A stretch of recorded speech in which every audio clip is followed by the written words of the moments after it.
والسلام علی سید المرسلین اما بعد فاعوذ باللہ من الشیطان الرجیم بسم اللہ الرحمن الرحیم۔ خوش آمدید ہے آپ کو ہمارے اس اگلے ولاگ کے اندر۔ سائیں محمود بابا اور سائیں ہیرا کے پاس میں موجود ہوں۔ ابھی انشاءاللہ گفتگو کرتے ہیں اور جو قیمتی نوادرات اکٹھے ہوں گے وہ ولاگ بنا کر آپ کو پیش کیا جائے گا۔ بابا جی بسم اللہ الرحمن الرحیم، اللہم صلی وسلم علی سید محمد علی محمد علی قدر حبک فیہ۔ یہ درود پاک آپ نا اکثر ہر ولاگ کے اندر پڑھتے ہیں اور میری کوشش تھی کہ جو ہے نا جی میں اس درود پاک کو یاد کر لوں۔ اللہ قادر حبک فیہ، یہ آخر میں نا کچھ ایسے الفاظ آپ استعمال کرتے ہیں۔ یہ درود جو پاک جو ہے نا، یہ درود پاک ہے محبت الہی۔ اس درود پاک سے اللہ اور اللہ کے محبوب کی محبت جو ہے نا وہ کثرت سے بڑھتی ہے۔ صحیح۔ اور اس کا مقصد یہ ہے کہ اے اللہ، جو ترجمہ اس کا کہ اے اللہ نبی کریم صلی اللہ علیہ وسلم پر اتنا درود بھیج جتنا تو اس سے محبت کرتا ہے۔ یہ تو کمال درود پاک ہو گیا، یہ تو کوئی حساب ہی نہیں لگا سکتا۔ اس کا انتہا نہیں ہے، اس لیے یہ سب سے چھوٹا درود پاک ہے اور سب سے زیادہ پاورفل ہے کہ ثواب سے لحاظ سے یا ویسے اس کی جو آپ ترجمے کے ساتھ اس کی تحقیق کرو گے تو آپ کو پتہ چلے گا اس کے آگے میں اس میں لفظ حب جو استعمال ہوا ہے تو کہ جتنی تو محبت کرتا ہے اپنے محبوب سے اس کے مطابق درود دے، تو اس کے محبت کی انتہا نہیں ہے تو پھر درود پاک کی بھی انتہا نہیں ہے۔ دیکھیں نا جی، اللہ تبارک و تعالیٰ کی ذات ہے تو اللہ تبارک و تعالیٰ کی ذات کا تو کوئی احاطہ نہیں کر سکتا، کوئی حساب نہیں لگا سکتا۔ ایسے ہی اب جو اس کے کام ہیں اس کے کاموں کا بھی کوئی احاطہ نہیں کر سکتا۔ اسی طرح ہم حب کی طرف جائیں گے تو اس کی محبت کا بھی کوئی حساب نہیں لگا سکتا۔ اس کی محبت میں پوری کائنات اس نے خلق کر دی ہے۔ ایک دن نا میری ملاقات ہوئی آپ جیسے کسی نا بزرگ سے، درویش سے، تو میں نے نا کوئی تھوڑی سی نا شکایت کی، یعنی اپنے کچھ معاملات کی نا، ایسے مطلب میرے منہ سے کچھ ایسے الفاظ نکلے تو انہوں نے میری طرف دیکھا اور مجھے کہنے لگے کہ اگر تجھے پتا چل جائے کہ اللہ تبارک و تعالیٰ کی ذات تجھ سے کتنی محبت کرتی ہے تو فرط محبت سے تیرا دل پھٹ جائے۔ سبحان اللہ، کیا تو آپ کیا کہیں گے اس بارے میں؟ یہ بات حقیقت ہے؟ یہ تو میں اکثر ہی آپ کو جیسے کہہ لے کہ دہائیاں ڈال ڈال کے بتاتا ہوں کہ یار اللہ کی محبت کو ذرا غور تو کریں، وہ کتنی محبت کرتا ہے اپنے بندے سے، تو اس کی طرف تو جائیں، لیکن یہ بندہ اس طرف جاتا ہی نہیں ہے۔ ذرا غور سے بابا جی، جو لوگ شکایتیں کرتے ہوئے نظر آتے ہیں، دو قسم کے لوگ میں نے دیکھے ہیں۔ ایک تو جو قرب الہی کی تلاش میں ہوتے ہیں، اللہ کا قرب پانے کی تلاش میں ہوتے ہیں، تو ایسے مطلب درویش صفت لوگوں کو بھی میں نے شکایتیں کرتے ہوئے دیکھا ہے کہ یار میں نے نا بہت سارے چلے کاٹے ہیں، بہت سارے پیروں کے پاس گیا ہوں، بہت سارے فقیروں درویشوں کو ملا ہوں، لیکن مجھے بات نہیں حاصل ہوئی، مجھے جو ہے نا جی مجھے کوئی مقام حاصل نہیں ہوا، کوئی نظام میرا نہیں بنا۔ اور دوسری قسم ہوتی ہے یہ دنیا دار لوگوں کی کہ دنیاوی معاملات یعنی بیماری، کچہری، یہ اس طرح کے سسٹم، روزگار، ان چیزوں میں جو ہے نا جی وہ شکایات کر رہے ہوتے ہیں۔ تو اگر آپ فرما رہے ہیں کہ اللہ تبارک و تعالیٰ ایسی محبت اپنے بندے سے کرتا ہے کہ اس کی محبت کا اگر حجاب اٹھ جائے تو بندے کا دل پھٹ جائے، تو پھر یہ کیا ہوتا ہے؟ یہ جو اتار چڑھاؤ انسانیت کے اندر آ رہے ہوتے ہیں، یہ کیا ہے؟ اس کی وجہ یہ ہے کہ دیکھو قرآن پاک میں بار بار یہ فرمایا گیا ہے کہ یہ جو انسان ہے نا، یہ نشکرہ ہے، نشکرہ ہے، نشکرہ ہے۔ مقصد کی اس کی جو ہے نا وضاحت اگر کریں گے نا تو اس سے بڑا نشکرہ کوئی بھی نہیں ہے۔ اگر اس کے اندر عشق کا قطرہ آ جاتا ہے، عشق وہ چیز ہے کہ جس کو کسی استاد کی ضرورت نہیں ہوتی، عشق خود اتنا بڑا استاد ہے، تو وہ سفر طے ہونے کے بعد بتاتا ہے کہ سفر اس نے طے کر لیا۔ عشق وہ چیز ہے۔ ان لوگوں کے اندر نا وہ عشق کا قطرہ موجود نہیں ہوتا، لیکن نکلے ہوتے ہیں اس کے اندر جو کچھ نہ کچھ وجوہات ایسی ہوتی ہیں، یا تو ان کے اندر کوئی دنیا کا لالچ ہوتا ہے، یا وہ شوق والے ہوتے ہیں، کوئی نہ کوئی ان کا مقصد ہوتا ہے۔ اگر خالص طریقے سے کوئی قرب الہی میں نکلتا ہے تو وہ ہرگز ہو ہی نہیں سکتا کہ اس پہ اپنے اللہ پہ کوئی شکوہ کر دے۔ कभी भी कोई आशिक अपने महबूब पे शिकवा नहीं कर सकता। तो वो तो फिर जात पाक है कि जिस जात पाक ने तुझे गंदे नुतफे से पैदा किया और अफजल बनाया, तो तू यार जरा अपनी हालत की तरफ गौर तो कर। तो तू कैसे उस मालिक पे शिकवा कर सकता है कि जिस मालिक ने तुझे गंदे अपना कतरे से तुझे इतना अफजल बनाया, इतना आला बनाया, इतने दर्जात बुलंद किए, इतनी नेमतें ता की, तू फिर भी उस मालिक का नाशुक्री करता है, उस मालिक का शिकवा करता है। तो फिर इससे बड़ा लानती कौन हो सकता है कि जो अपने रब पे शिकवा करे। बाबा जी ऐसे हो सकता है कि उस बंदे को खुद पता नहीं होता कि उसके अंदर कौन सा नुक्स है। देखो अब बाहर अगर किसी कारीगर के पास जाएगा ना जी, तो कारीगर ने उसका नुक्स ही निकालना है, उसके अंदर जो फॉल्ट होता है ना वो निकालना है। जैसे कि एक मशीनरी खराब होती है ना तो वो कारीगर के पास जाता है। जी, जो सही कारीगर होता है ना वो हाथ वहां से डालता है जहां मशीनरी में नुक्स होता है। हाँ बिल्कुल तो ऐसा जो अनाड़ी होता है वो कभी कोई चीज खोलेगा, कभी कोई चीज खोलेगा, कभी कोई चीज खोलेगा, वो तुक्के लगाएगा। तो आज बैठे तुक्कों वाले। तो पहली बात है कारीगर मिलता नहीं है। सही। अगर कारीगर जो मिल जाए तो फिर तालब नहीं मिलता हकीकी, जो सही हकीकी तौर पे तलब वाला हो, उसके अंदर भी कोई ना कोई तमा लालच होता है। तो सुल्तानुल आरिफीन शहंशाह लाजपाल ने यही फरमाया था कि तालब हो क्या, सच्चा तालब, जी, तालब भी आ तालब भी आ तालब भी आ, मैं रब तक ना पचामा तो मैनू बाहू ना आखी। का सच्ची तलब लेके तो आप एक दफा। लेकिन सच्ची तलब तो अगर कोई ऐसे आते हैं ना पहले बड़े दावे करेंगे, जब आएंगे ना बताएंगे ना कि अभी हाँ भी ये दो रास्ते हैं, इनमें से एक रास्ता, तो फिर ना सोचने में लग जाते हैं। फिर कहते हैं अच्छा यार सोच के बताते हैं। सही। तो कभी परवाने ने भी ये सोचा है? परवाना जब शमा पे जाता है तो जल के राख हो जाता है, उसका वापसी का रास्ता ही नहीं होता, वो शमा छोड़ता ही नहीं है, उसमें उसी में शमा पे जान चली जाती है उसकी, तो उसको परवाना कहते हैं। तो इसी तरह जो कुर्बे इलाही का सही जो बंदा तलबगार होता है, तालब होता है, वो वापस पलट के नहीं जाता, वो घर का नहीं देखता कि नुकसान का नहीं देखता, वो तन मन धन हर चीज लुटा देता है, वो परवाह नहीं करता। कई लोग आपके पास बाबा जी ऐसे आते हैं, आप उनको डरा ही इतना देते हैं कि वो परेशान हो जाते हैं कि ये जो है ना जी ये क्या बनेगा।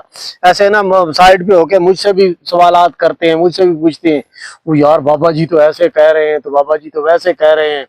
तो ये क्या ये शर्त है, जरूरी है कि बिल्कुल बंदे को तारिक दुनिया होना पड़ता है? देखो ये जो आते हैं ना ये छोकरी या नौकरी लेने के लिए आते हैं। हाँ इस तरह के सवालात होते हैं कि मेरी नौकरी लग जाए, मेरी शादी हो जाए। तालब नहीं आते तो उनको हम यही बताते हैं, वो आके हमारे पास झूठ बोलते हैं कि हम तालब हैं। हम उनको कहते हैं कि यार आप जो है ना एक रास्ता बताएं मुझे, दुनिया लेनी है या कुर्ब लेना है। सही। ठीक है, तो दोनों चीजें नहीं मिल सकती, या कुर्ब मिलेगा या दुनिया मिलेगी। जब तक तुम दुनिया को तर्क नहीं करते उतनी देर तक आपको कुर्ब नहीं मिल सकता। कुर्ब का माना है कि करीब होना।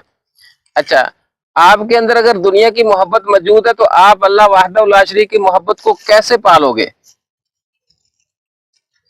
तो ला इलाहा का झाड़ू क्या है? ला इलाहा का झाड़ू यही तो है कि अंदर से कल्ब में जो दूही है वो खत्म कर दे। बाबा जी एक तरफ आप जितने भी मैं बुजुर्गों से मिला हूँ, एक तरफ से ये नसीहत की जा रही होती है जी कि खल के खुदा की खिदमत करो, ठीक है जी। ओ भाई तो पहले उसकी बाबा जी जो औलाद है वो भी तो खल के खुदा ही है। पहले इंसान तो बन, पहले तो बंदा तो बन, बंदा बनता है बंदगी से पहले बंदा तो बन, फिर ही तो खिदमत खलक बनेगा। खिदमत खलक तो तब होगी ना जब तू खुद बंदा बन जाएगा। ये तो फिर बंदा तो बन गया तो फिर तो काम ही हो गया सारा। वो तो फिर उसके बाद ही अगला प्रोसेस शुरू होता है ना। अभी तो हम पहले वही है जो कुरान कहता है, अगर मैं वो कहूंगा तो फिर आप लोगों को परेशानी बनेगी। नहीं आप वजाहत करें मेहरबानी। कुरान पाक यही तो फरमाता है कि इंसान बन नहीं तो जानवर से बदतर है। हाँ अभी हमें इंसान बनने की जरूरत है, फिर उसके बाद बंदा बनने की जरूरत है। अब बोलेगा कि इंसान के आगे बंदा है। बाबा जी अक्सर और पेशतर मामलात ऐसे होते हैं कि अब एक बुजुर्ग ही थे जो मुझे ये बात सुना रहे थे कि इमाम अल-अंबिया अलैहिस्सलाम की बारगाह में एक शख्स ने अर्ज किया, या रसूलुल्लाह सल्लल्लाहु अलैहि वसल्लम मेरे पास मतलब ये उस गुफ्तगू का मफहूम मैं बयान कर रहा हूँ। تو ادھر فتوے والے بھی بڑے بیٹھے ہوتے ہیں نا, فوراً فتوا لگا دیتے ہیں جی کہ بات اس طرح تو نہیں تھی, اس طرح تھی. تو میں مفہوم بیان کر رہا ہوں کہ یا رسول اللہ صلی اللہ علیہ وسلم, میرے پاس 3 درہم تھے تو ان کو میں نے خرچ کیا ہے. 1 درہم جو تھا وہ میں نے اپنے گھر والوں پہ خرچ کیا ہے, 1 درہم جو ہے جی وہ میں نے مسجد میں دے دیا, 1 درہم جو ہے جی وہ میں نے نا غریبوں مساکین کے اوپر صدقہ کر دیا. تو اس میں سے میرا سب سے اچھا خرچ کون سا ہے؟ تو سرکار علیہ السلام نے فرمایا جو تو نے اپنے اہل پر خرچ کیا, یعنی جو تو نے درہم اپنے اہل خانہ پہ خرچ کیا ہے نا, وہ تیرا سب سے اچھا خرچ تھا. ٹھیک ہے جی. ادھر جب آپ کے پاس بندہ آتا ہے نا تو پہلے ہی آپ اس کو پہلا جملہ ہی یہی فرماتے ہیں کہ بیٹا پیچھے کشتیاں جلا کے آئے ہو, یہ اس طرح کی یعنی گفتگو آپ کی ملتی ہیں. یہ پھر آپ فرماتے ہیں جی کہ ایک چیز ملے گی, یا دین ملے گا یا دنیا ملے گی, اس طرح کی گفتگو. یار یہ میری بات نہیں ہے, میرے سلطان بہو لاجپال شہنشاہ کی بات ہے کہ دین اور دنیا 2 سکیاں بہنا ایک نقاب میں نہیں رہ سکتی. یہ میری بات نہیں ہے, وہ عارفوں کے عارف کی بات ہے جو فرما رہے ہیں, اور ہے بھی حقیقت ایسے ہی. یا تو آج ملتی ہے, یا تو آج آپ اپنے ڈیرے سے مجھے جو ہے نا پٹائی کر کے بھگائیں گے, یا پھر میں جو ہے نا جو میرے اندر آتا جائے گا نا وہ میں بولتا جاؤں گا.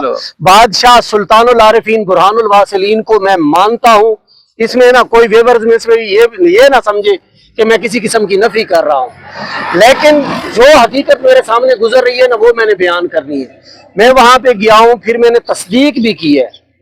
بادشاہ کی مزار انور پہ جب اندر آپ محل کے اندر داخل ہوتے ہیں تو سرہانے کی طرف جو تاج مبارک رکھا ہوا ہے بابا جی, اس کے اوپر 2 سونے کے تاج لگے ہوئے ہیں. ٹھیک ہے نا جی. عاشق لوگوں نے جو ہے نا جی وہ خدمت میں پیش کیے ہیں اور وہاں پہ وہ سونے کے تاج لگے ہوئے ہیں.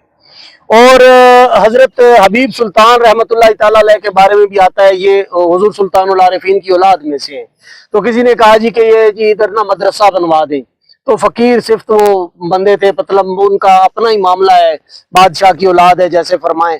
تو انہوں نے کہا جی کہ میرے پاس اتنی طاقت ہے کہ اگر میں مدرسہ بنانا چاہوں نا تو 1 اینٹ سونے کی لگاؤں اور 1 اینٹ چاندی کی لگاؤں, لیکن ہم نے یہ کام نہیں کرنا. ٹھیک ہے نا جی. تو انہوں نے مدرسہ نہیں بنوایا تھا.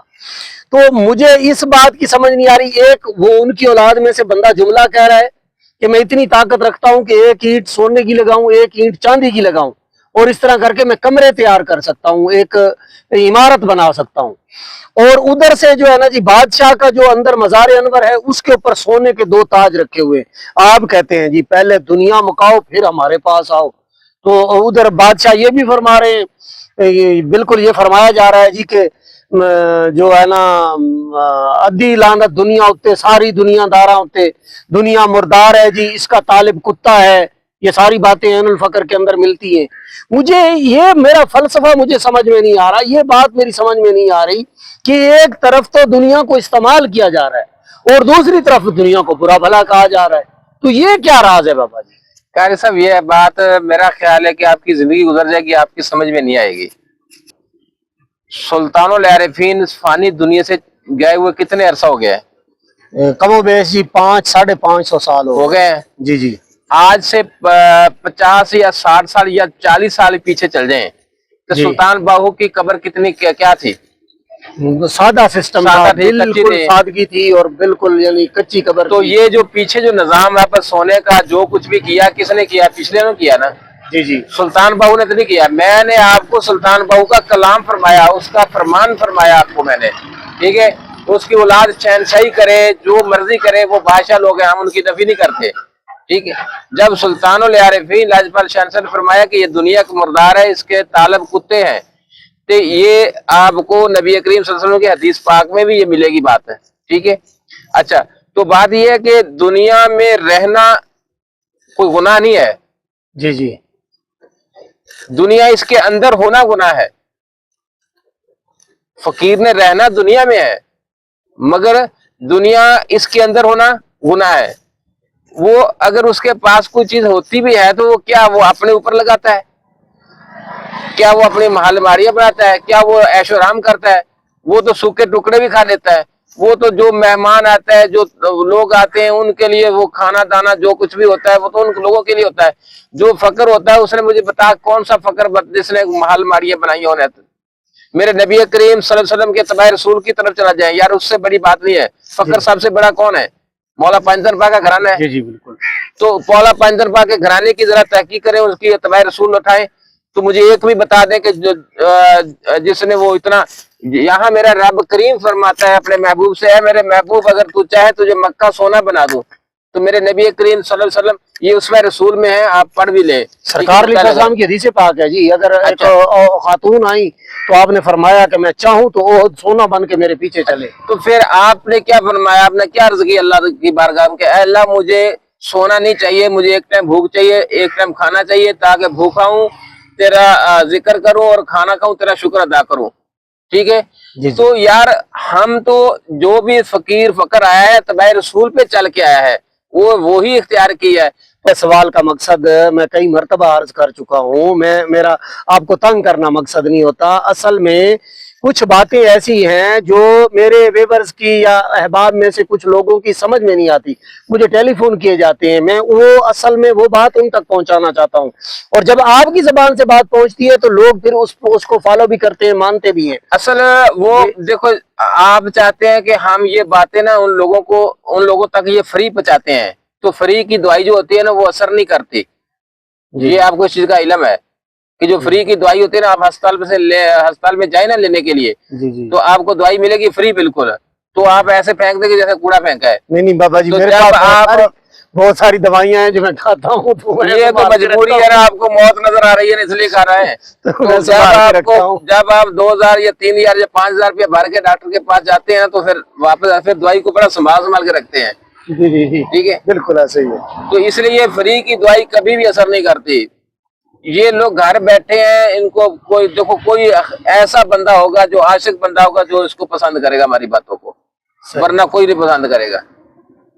तो ये आशिक लोगों की बात है। जब आशिक आता है ना, आशिक की बात में एक एक लफ्ज हमारा समझ में आता है, उन लोगों की एक एक बात हमारी समझ में आती है। तो बाकी दूसरे लोग ठीक है, सब लोग अल्लाह की मखलूक है, हम किसी पे वो तंज नहीं करेंगे। हर बंदे की देखो ये सोच है, वो सोच के मुताबिक वो बात समझता है। अगर आपकी सोच फकर की है ना तो आपको फकर की बात समझ में आएगी, अगर आपकी सोच दुनिया की है तो आपको दुनिया की बात समझ आएगी, फकर की बात आपको समझ में नहीं आएगी। ठीक है, तो ये सारा डिपेंड करता है सोच पे। जब इंसान का ख्याल पाक होता है तो ये इंसान पलीत नहीं हो सकता, जब ख्याल इसका पलीत होता है तो फिर ये इंसान पलीत है, वरना ये पाक है। सही, यूं कह सकते हैं बाबा जी कि दुनिया को बकदरे जरूरत इस्तेमाल करे, लेकिन इसकी मोहब्बत अंदर ना बैठने दे। नहीं देखो, ख्वाहिशाते दुनिया तरह करना क्या है, अंदर से गैर को हटा प्यारे से वजू कहते हैं। गैर क्या है? गैर यही दुनिया की मोहब्बत गैर है, ख्वाहिशाते दुनिया की मोहब्बत ये गैर है। तो अल्लाह वहदहू ला शरीक की जहाँ मोहब्बत होगी ना, वहाँ दुनिया की मोहब्बत नहीं होगी। जहाँ दुनिया की मोहब्बत होगी वहाँ अल्लाह की मोहब्बत नहीं होगी, सिर्फ मोहब्बत एक ही रह सकती है। अल्लाह वहदहू ला शरीक ने फरमाया कि इस कल्ब को मैंने अपने लिए साजा है। आदम को खलक किया मैंने अपनी पहचान के लिए, अल्लाह की जात पाक ने इसने अपनी मोहब्बत के लिए साजा है। कुलूबुल मोमिनीन, मेरा अर्शमल्ला मोमन का कलब है, मैं मोमन के कलब में मौजूद हूँ। मोमन तब बनता है जब इसके अंदर नूर का कतरा आ जाता है। जहाँ नूर का कतरा आ जाता है वहाँ हर शय फना हो जाती है, कुछ नहीं रहता, फक्त सिर्फ अल्लाह और अल्लाह के महबूब की मोहब्बत के अलावा और कुछ नहीं रहता। ये बाबा जी जब ये सालकीन इस तरफ चलते हैं, कोई सफर इख्तियार करता है, मिसाल के तौर पर तवज्जो इल्लाह उसकी हो जाती है और किसी फकीर दरवेश के पास वो जाता है, तो जब मिसाल के तौर पर मिसाल ले लेते हैं, चलें आप कहते रहते हैं जी कि अक्सरियत ऐसी आती है जो दुनिया के तालिब होते हैं या तमा लेकर आते हैं, मिसाल के तौर पर वो हकीकी तालिब हक नहीं होते। या जैसे आपने बादशाह सुल्तानुल आरिफीन बुरहानुल वासिलीन रहमतुल्लाह अलैह का फरमाया जी, वो मैंने उधर महल के दरवाजे के ऊपर भी ये शेर लिखा हुआ देखा है कि तालिब बया तालिब बया तालिब बया तार सानम शना से तार सानम रोज अव्वल शना से बाखुदा, यानी तुम अगर सच्चे तालिब बन के आओ तो मैं पहले दिन ही तुझे खुदा मिला दूंगा। तो एक बंदा वाकई, चले मिसाल ले लेते हैं, वाकई सच्ची तलब से आता है, तो उसके बाद भी उसको मनाजिल तय करनी पड़ती हैं, फिर उसके बाद